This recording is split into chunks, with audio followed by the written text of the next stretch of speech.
আসসালামু আলাইকুম সবাইকে। আশা করি সবাই ভালো আছেন। আলহামদুলিল্লাহ আমিও ভালো আছি। গতকালকে একটা মুভি দেখলাম। বর্তমানে এই মুভিটা দেখলাম সোশ্যাল মিডিয়াতে বেশ ট্রেন্ডিং আছে বা খুবই প্রশংসিত হচ্ছে। ইমরান হাশমি আর ইয়ামি গৌতমের হাক মুভিটা দেখলাম। এটার ডাইরেক্টর হিসেবে ছিলেন হচ্ছে, ডিরেকশন দিয়েছেন হচ্ছে সুপর্ণ ভার্মা। মূলত এই মুভিটা হচ্ছে একটা শাহবানুর একটা রিয়েল ইনসিডেন্টের দ্বারা ইন্সপায়ার্ড একটা স্টোরি। যদিও কিছুটা ইম্প্রোভাইজেশন হয়েছে, বাট মেইন যে থিমটা ছিল সেটা এক ছিল, কিন্তু শেষে হচ্ছে কিছুটা টুইস্ট আছে, যেটা আপনাদেরকে আপনাকে পুরোটা দেখলে বুঝতে পারবেন যে অ্যাকচুয়ালি কি সাদিয়া বানু বা বাস্তবে শাহ বানু জাস্টিস পেয়েছিলেন নাকি তাদের জাস্টিস আবার উইথড্র করা হয়েছিল। জাস্ট এই ঘটনাটা আমি লাস্টে গিয়ে আপনাদেরকে পুরোটা ভিডিও দেখলেই বুঝতে পারবেন। মুভিটাতে যদি আসা যায় তাহলে হচ্ছে মুভিটা হচ্ছে একটা সাদিয়া বানুর হচ্ছে যে হচ্ছে একজন মৌলানার মেয়ে ছিলেন, তার বিয়ে হয় হচ্ছে তাদের ওই জায়গায় একজন নাম করা অ্যাডভোকেট মোহাম্মদ আহমেদ খানের সাথে।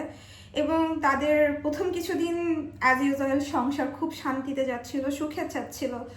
কিন্তু হঠাৎ করে একদিন তার হাজব্যান্ড মোহাম্মদ আহমেদ খান বলেন যে তার হচ্ছে পাকিস্তানের মারিতে যাওয়া লাগবে, তার পারিবারিক কিছু সম্পদ নিয়ে কনফ্লিকশন তৈরি হচ্ছে, এই জন্য তার সেখানে যাওয়া লাগবে। এখানেই হচ্ছে ঘটনার মেইন মারপ্যাচটা আসে। যখন সে ফেরত আসে তার সাথে থাকে তার দ্বিতীয় স্ত্রী, তার কাজিন। সেটা দেখে সে সময় সাদিয়া বানু হচ্ছে প্রেগনেন্ট থাকে। স্বাভাবিকভাবে তার মাথায় আকাশ ভেঙে পড়ে। তাকে কিছু না জানিয়ে তার হাজব্যান্ড দ্বিতীয় বিয়ে করে চলে আসে। এরপরেও যা হয় আর কি, আমরা মেয়েরা তো ছেলেদের মন ভুলানো কথায় খুব গলে যায়, আর সেটা যদি হয় আমাদের স্বামী, সেক্ষেত্রে হয়তো বা আমরা আর কিছুই চিন্তা করি না। স্বাভাবিকভাবে সাদিয়া বানু তার স্বামীর অনেক ধরনের মন ভুলানো কথায় সেখানে থাকার চেষ্টা করে অনেকদিন। একটা সার্টেন টাইম পরে গিয়ে তার পক্ষে আর মানিয়ে নেওয়া সম্ভব হয় না এবং সে তার বাবার বাড়িতে চলে যায়। সেখানে তার স্বামী ফোন দিয়ে বলে, মোহাম্মদ আহমেদ খান ফোন দিয়ে বলেন যে সে তার 3 সন্তানের জন্য 400 রুপি করে প্রত্যেক মাসে সাদিয়া বানুকে একটা মেইনটেনেন্স পাঠাবেন। কিন্তু কিছুদিন পর সে সেই টাকাটা দেওয়াও বন্ধ করে দেয় এবং সাদিয়া বানু সে টাকার জন্য তার কাছে যায়, সে তা দিতে অস্বীকৃতি জানায়। ফলশ্রুতিতে সাদিয়া বানু তার যে ওয়াকফ বোর্ড থাকে এলাকার বা হচ্ছে কাজী থাকে তাদের দ্বারস্থ হয় এবং তারাও তাকে বারবার বলে তাদের সংসারটাকে, কিন্তু সাদিয়া বানু জানে যে এই সংসারটা আর কোনোভাবেই ঠিক হবে না। তারপর সে তার স্বামীকে কখনোই ডিভোর্স, তালাক এই ধরনের কিছু দেয়নি। একটা সার্টেন টাইম পরে গিয়ে সাদিয়া বানু বাধ্য হয়ে আইনের দ্বারে কড়া নাড়ে। সেই সময় যখন হচ্ছে সিআরপিসি 125-এর সেকশন 125 অনুযায়ী সে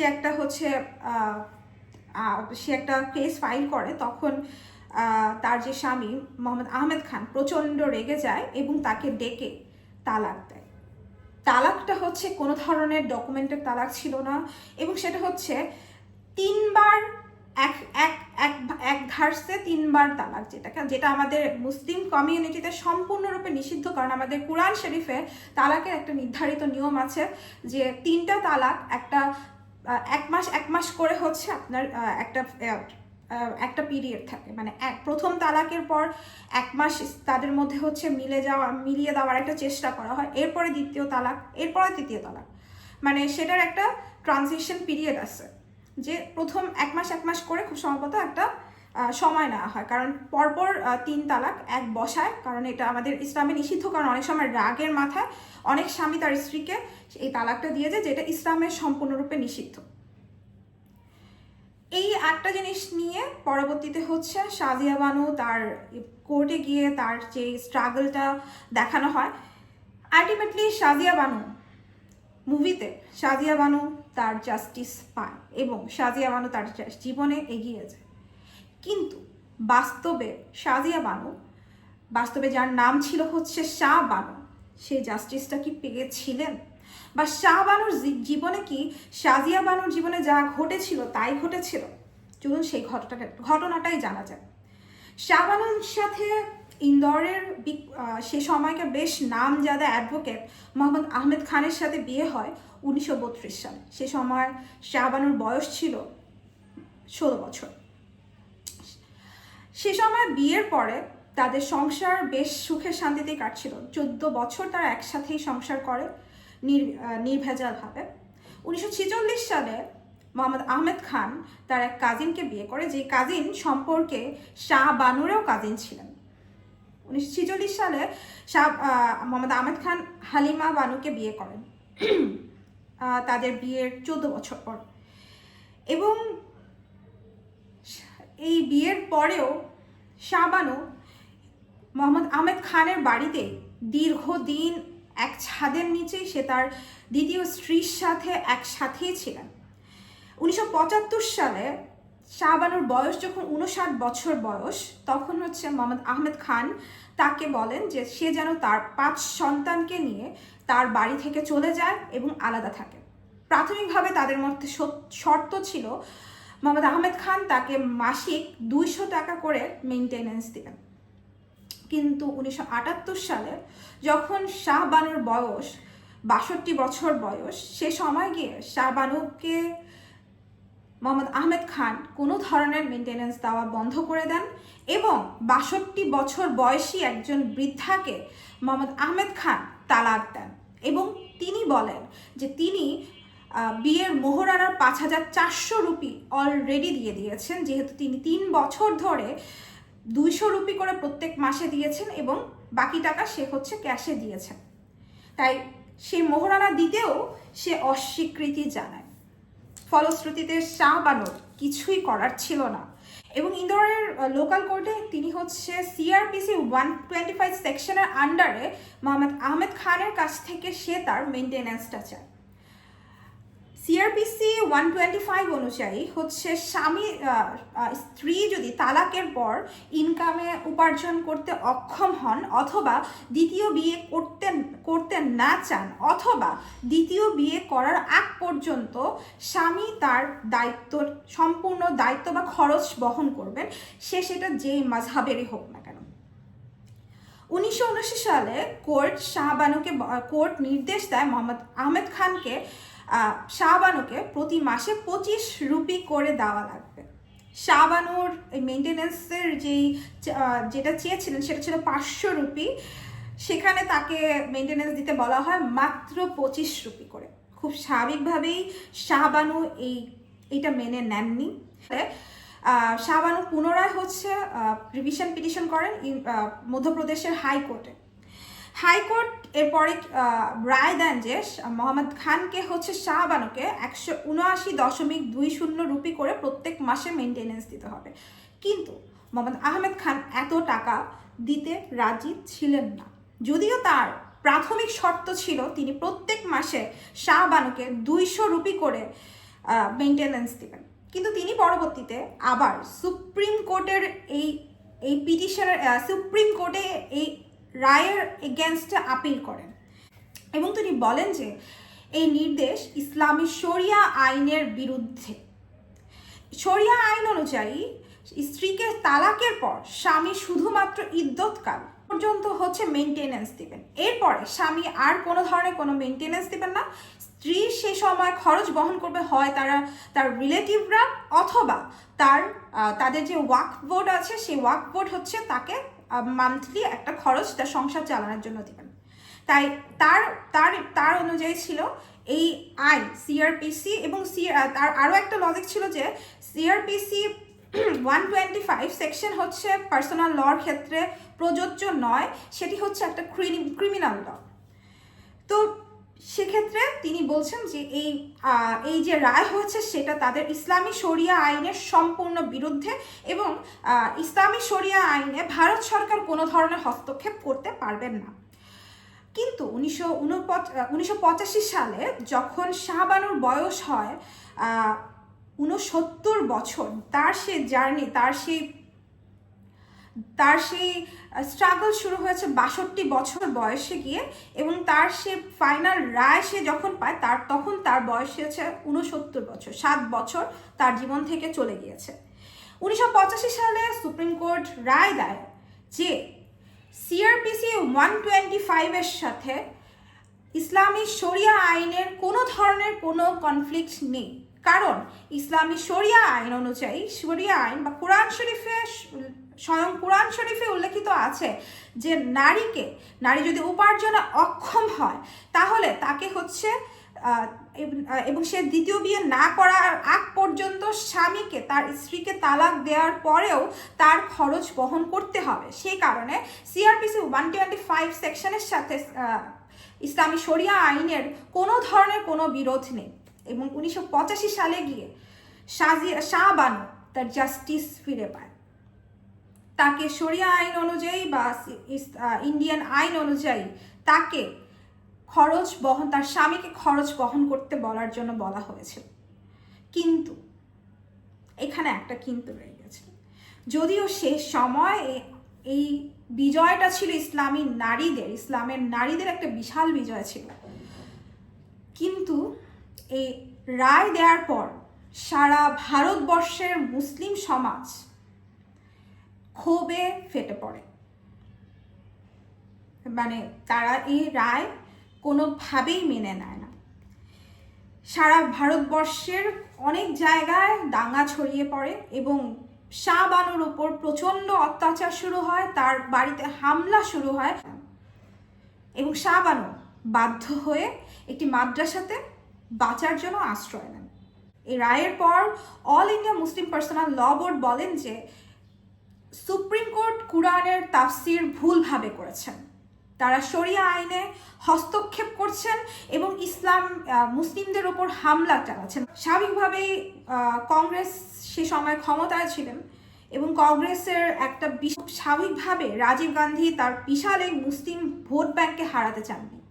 যদিও সে সময় কংগ্রেস নেতাদের মধ্যে অনেকে এবং মুসলিম অনেক নেতাই এই রায়ের পক্ষে ছিলেন, তবুও রাজীব গান্ধী তার মুসলিম যে ভোটাররা ছিলেন তাদেরকে অসন্তুষ্ট করতে চাননি এবং তিনি 1986 সালে তিনি তার পার্লামেন্টে মুসলিম ওমেন প্রোটেকশন অ্যান্ড ডিভোর্স অ্যাক্টে উল্লেখ করেন যে মুসলিমদের যে তালাকের পরে মেনটেনেন্সটা দেয়া, সেটা রাইটটাকে স্পেসিফাই করা উচিত এবং সেই অনুযায়ী হচ্ছে মুসলিম পুরুষরা তাদের স্ত্রীকে তালাকের পর শুধুমাত্র ইদ্যৎকালেই খরচটা বহন করে, মানে পরবর্তী 90 দিন, যেটা সুপ্রিম কোর্টের রায়কে পুরোপুরি পাল্টে দেয়, মানে পুরোপুরি বিরুদ্ধে চলে যায় এবং সুপ্রিম কোর্টের রায়টাকে নালিফাই করে দেয়। এবং ওই অ্যাক্ট অনুযায়ী এরপরে নারীদের মেনটেনেন্সের খরচ উঠাবে হচ্ছে হয় তার রিলেটিভসরা অথবা মুসলিম ওয়াকফ বোর্ড।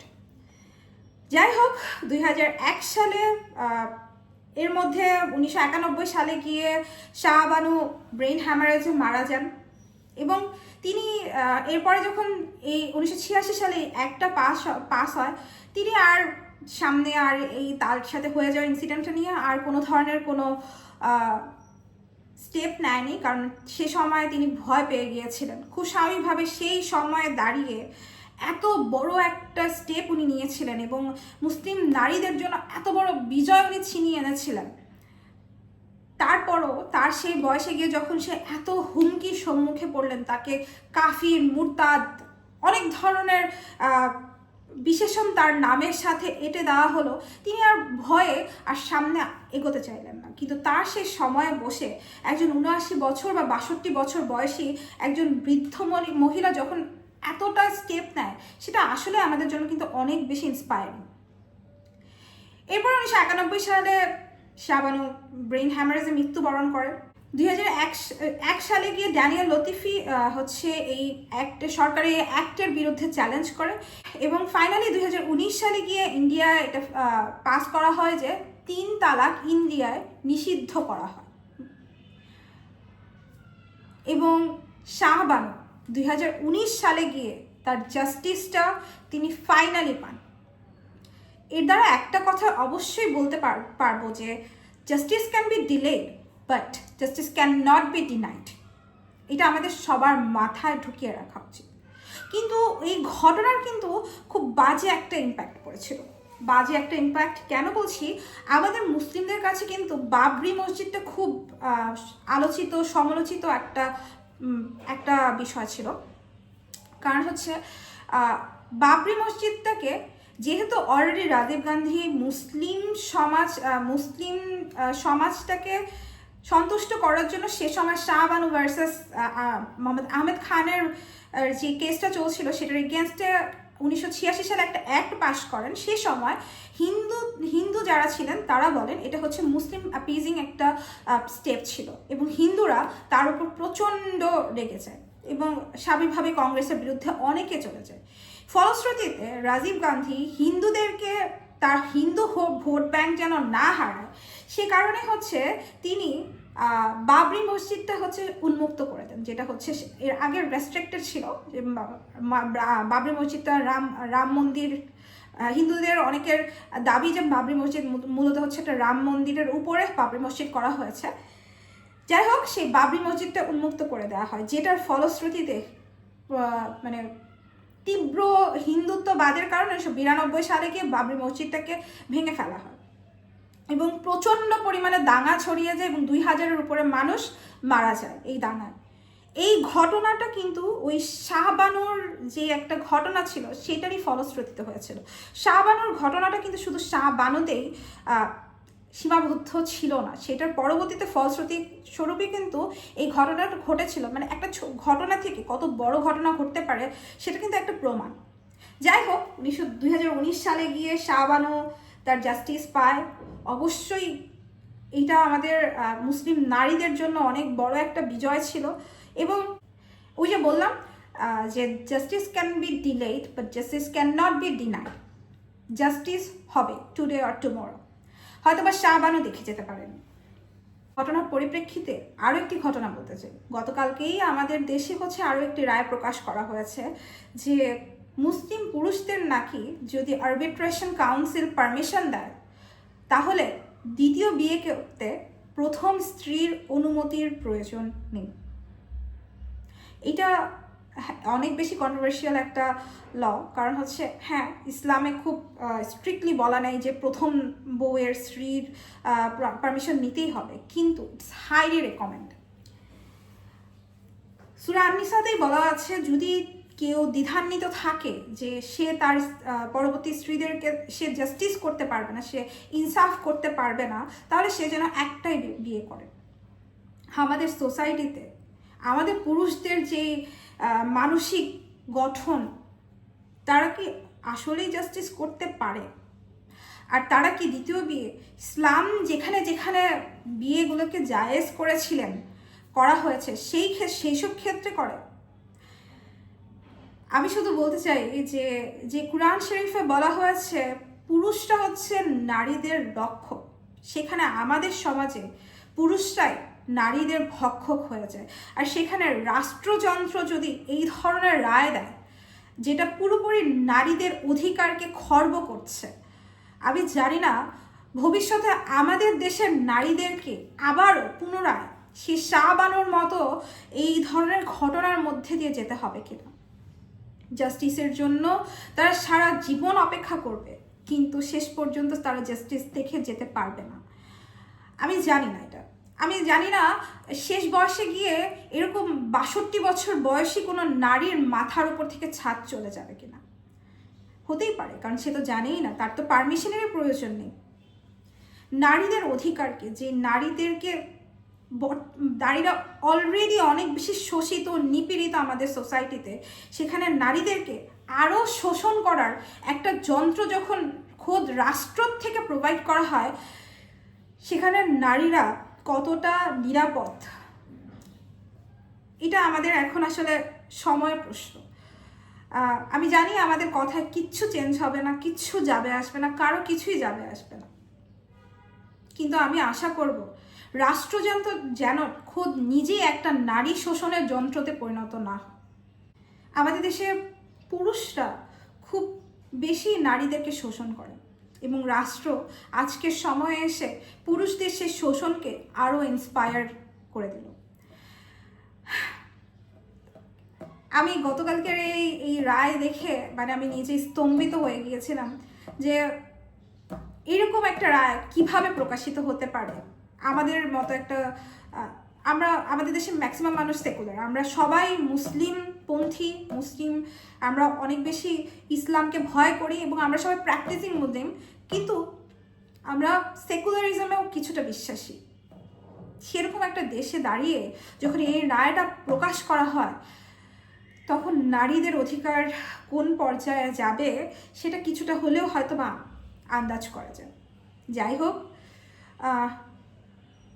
নারীদের জাস্টিস কোথায় পাওয়া যাবে সেটা সৃষ্টিকর্তা ছাড়া কেউ জানে না। তবে আমি আশা করতে পারি এবং আমি খুবই আশাবাদী মানুষ এবং আমি আশা করব যে নারীদের অধিকার কোনো পুরুষের দ্বারা খর্বিত হবে না। সবাই ভালো থাকুন। এবং আমি আরও একটা কথা বলতে চাই যে নারী পুরুষ বলতে কোনো কথা নেই, নিজের অধিকারের জন্য প্রত্যেকটা মানুষের লড়াই করা উচিত। এটা ন্যায় আর অন্যায়ের ব্যাপার। নারী হোক বা পুরুষ হোক, নিচু শ্রেণী হোক বা উঁচু শ্রেণী হোক, প্রত্যেকটা মানুষের তার নিজের অধিকারের জন্য লড়াই করা উচিত। তার নিজের যেটা প্রাপ্য সেটা বুঝে নেওয়া উচিত। কাউকে হঠাৎ করে তাকে শোষণ করতে দেওয়া উচিত না। এটা অ্যাকচুয়ালি নারী বা পুরুষ না, হ্যাঁ আমাদের সোসাইটিতে নারীরা অনেক বেশি শোষিত একটা গোষ্ঠী। এই শোষণের বিরুদ্ধে কথা বলার জন্য আপনার নারী হতে হবে এরকম কিছু না। প্রত্যেকটা মানুষের উচিত তাদের প্রতি যে শোষণ হচ্ছে তার বিরুদ্ধে কথা বলা। এই তো, আর কি বলবো, বলতে চাই যে আপনারা সবাই অনেক ভালো থাকুন এবং সৃষ্টিকর্তা আপনাদের সবাইকে সকল ধরনের খারাপ জিনিস থেকে মুক্ত রাখুক এবং ভালো রাখুক এবং আমাদের সবার মধ্যে শুভ বুদ্ধির উদয় হোক। ধন্যবাদ সবাইকে, সবাই ভালো থাকবেন। আসসালামু আলাইকুম।